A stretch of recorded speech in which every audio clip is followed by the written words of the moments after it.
I think it's very obvious the Mexico border is a huge subject right now, but I think that affects business and investment more than maybe people realize, right? The political climate. Nobody thinks everything in the world is normal, right? Like everybody knows it's a little crazy right now. The recent Mexico election, right? How do you see that affecting things going forward? I think you said there was a little bit of tension between parties. Well, not a little bit, a lot. Um, yeah, you see, this year, I don't know if everybody. Well, I know the U.S. I mean, we're a few days away from the U.S. election, but this year only, around 74 elections were held around the world, presidential elections, including many, yeah, around the world. So Mexico and the U.S. are not the only ones who held elections this year. So that only creates uncertainty on each country, on each market, in the surroundings, geopolitical, uh, in the geopolitical aspect of it. So yes, as you said, there is a bunch of things going on around the world. There's a lot of fires that need to be taken care of. Um, between political situations, between wars, and a lot of things are going. Now, the political situation in any country influences any investment process. Um, because what an investor wants, the worst thing you can do to an investor is give him uncertainty. An investor wants certainty on their investments.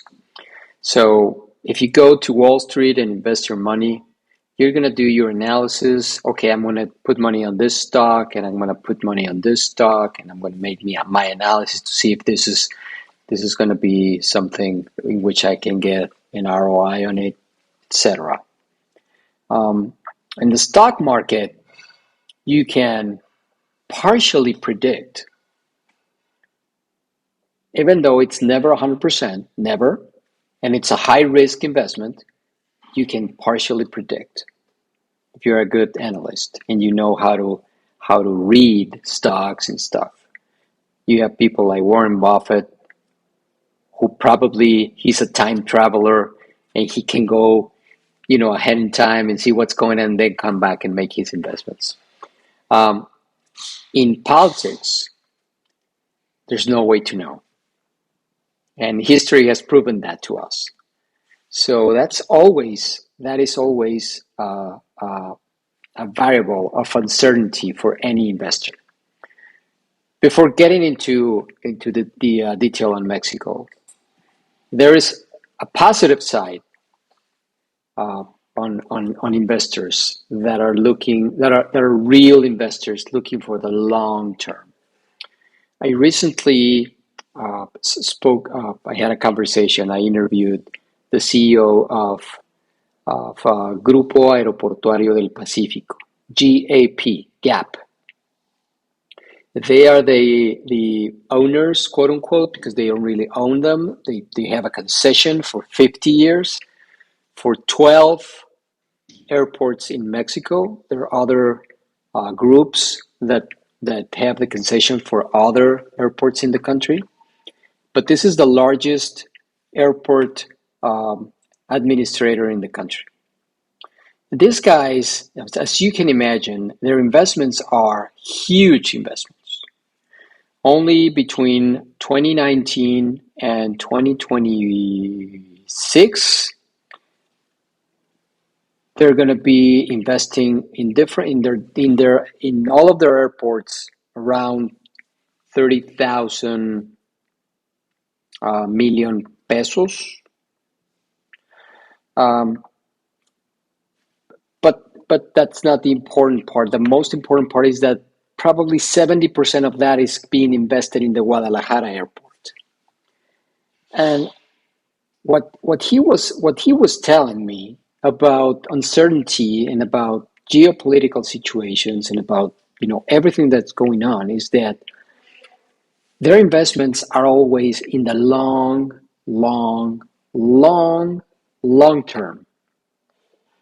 Okay, so they know their investments are going to be for 40, 50 years. So that is the only way which an investor can handle all of this. Because if you look at it, in 40, 50 years, there's a lot of things that can happen. But not even the worst wars in the world have lasted 50 years. None of them. So if you think of it that way, investors will really look into long term, and it wouldn't matter, probably all the time, almost all the time. It wouldn't matter what's going on political wise or geopolitical wise. Now, looking at the Mexican political situation, that is part of something that it's been happening throughout the whole world, not only here, because you have the U.S. as a good example. You've been dealing with Trump now for almost 8 years, even though he's not in office right now, and that the U.S. Might get him again. That's part of that effect that's happening. Milei in Argentina, it's another proof of that. Lula in Brazil, he's returning. The return of Lula, that's part of it. What's going on in other countries, in Colombia, even in countries like France, even in countries like European countries. El Salvador, yes. Bukele, of course, and stuff like that. That is something that is going on worldwide. This is a phenomenon that is going worldwide, and that creates division. And you will, I mean, in this matter, you're gonna be having division for a long time, and division creates tension, and tension creates uncertainty again. So it is a tricky time for investors, but if you set yourself on the ground, or if you look at it at 30,000 feet from the ground, and then you set yourself on the ground, you will be able to identify the way to go if you put yourself some earbuds and stop all the noise around. Because I know for a fact that there are companies that have been establishing here in Mexico.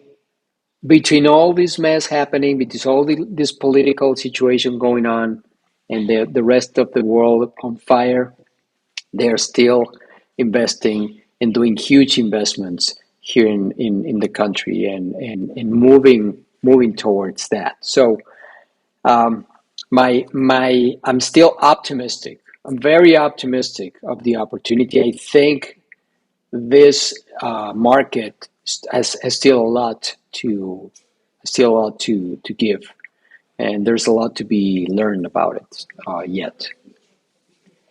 The rest is a lot of politics.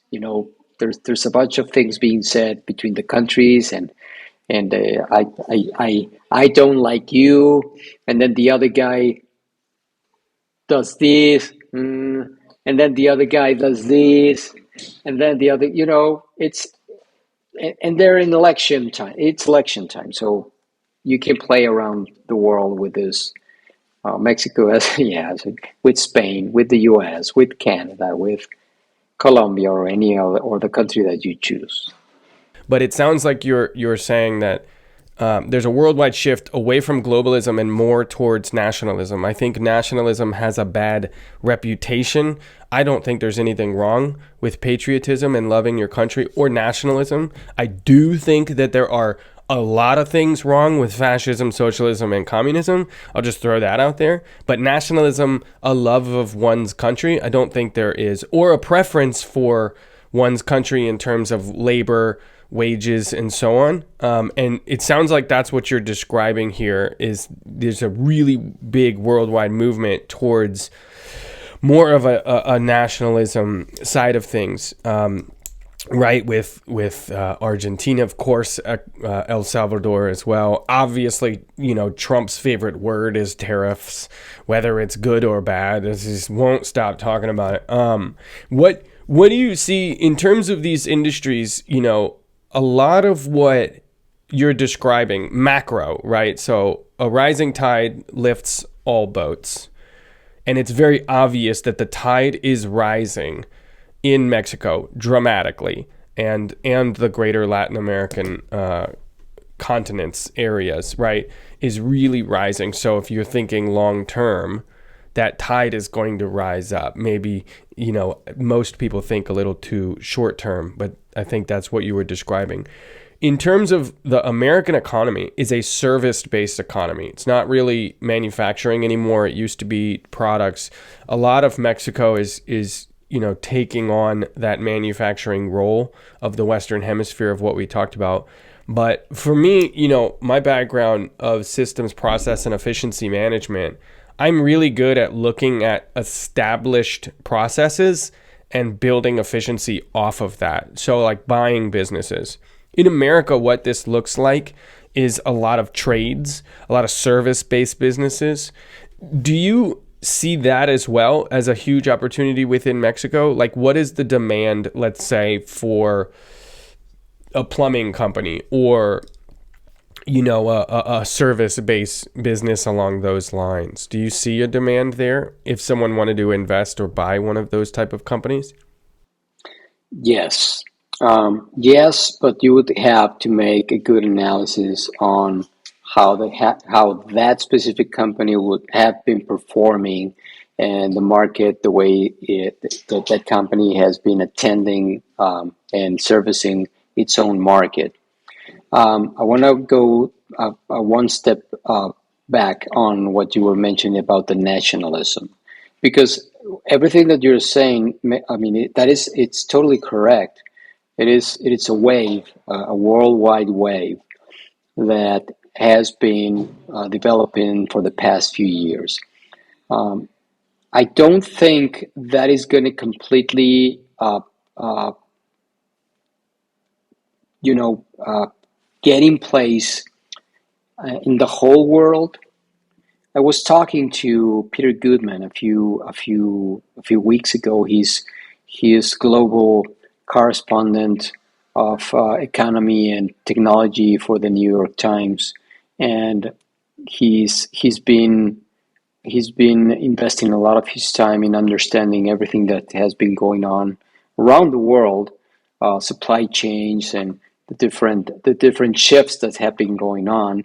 And I asked him directly, do you think globalization is over?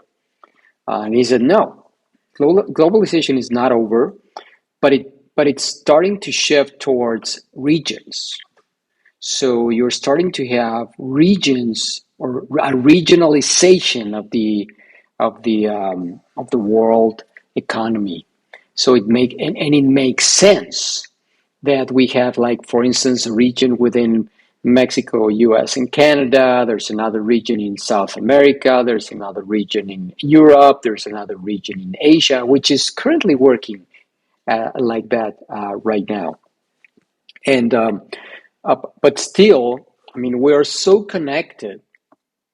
As that the world is so connected that it's very difficult if a company needs one service, a specific service. I don't want to mention one in specific. That company can actually reach out to a company that offers that service in Mexico, a company that offers that service in the US, another company that offers that service in Japan, another one in India, another one in China, another one in Russia, another one anywhere in the world, and decide who they want to work with based on their needs, based on the performance of that company, and based on the results and obviously the cost. So now your market is the world, and you can decide which direction to go. Now, if you're deciding on manufacturing processes, on manufacturing or supply chain or things like that, then you can start looking within your country or within your region. So it's going to be a combination of things that it will. I mean, it's already happening, but it will probably get more um, elaborated, and you might get stuff from one region of the world, and then manufacturing from another region of the world, and then being sold in another region of the world. So that is that is a process that will probably be uh, you know, more detailed, or it will be more elaborated in the years to come. Uh, so, to answer your question, again, this is something that I don't think is going to be a dramatic change.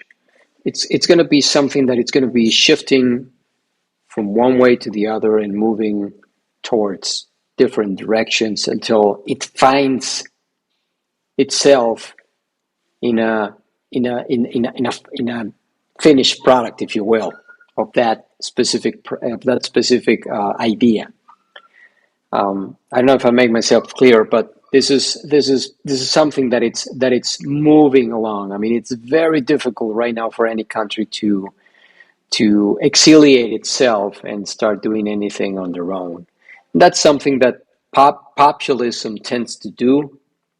Like Trump wants to make everything in the U.S. There's no way he can accomplish that.